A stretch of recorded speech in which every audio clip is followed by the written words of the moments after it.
I got an MFA in creative writing before I did porn.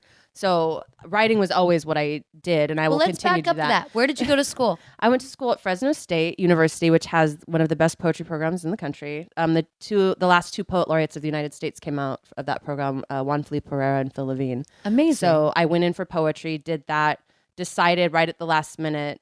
Right, I was what do they call them? ABT, all but thesis. Okay. Which is right at the last minute. I was walking down the hallway where all the offices were, and I saw these tiny cubicles and all these brilliant people in their cubicles with their office doors open, just shitty, outdated bookshelves and computers and all this kind of stuff.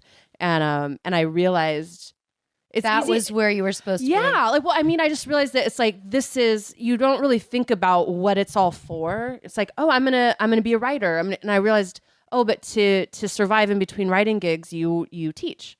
And I have a terminal degree, so I'd be teaching at a university, and I was already TAing, and I was like the highest reviewed TA by my students, but it was a job that I found very difficult. It was very time consuming.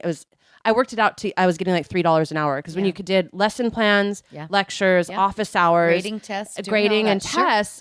My girlfriend's a teacher. I cannot believe the amount of hours that she puts in. It was crazy. And weekends. And I was like, and your reward is you get this shitty little office in the middle of this like formicary kind of beehive type building with 3 other departments. It's tragic. And you're writing for journals where you're talking to the same 25 other people that specialized in your specific thing about, Milton or something, like the same 12 professors that specialized in romantic literature by this particular author, So at that time, did you realize that would box you in life? I just realized I couldn't. I just felt like I was destined for more. Like I was a writer. I knew I was a writer, but I felt like I hadn't done any. I'd been so focused on school. I was a super good student, graduated high school, and I was 16 when I started college.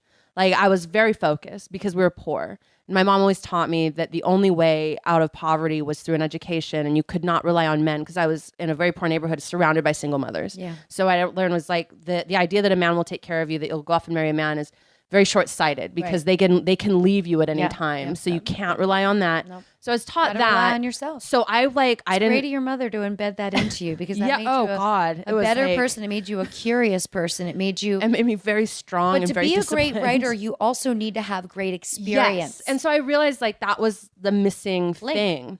Well, when I went into graduate school, the professor that let me in, she was like, you could go out and be a writer right now. You are such a good writer. You're one of the most talented people here. You don't need this program. You can just go out and do it. But I was like 20 and was like, I'm scared. And she's like, if you're scared, I'll let you in. Yeah. And you can incubate here for a couple of years.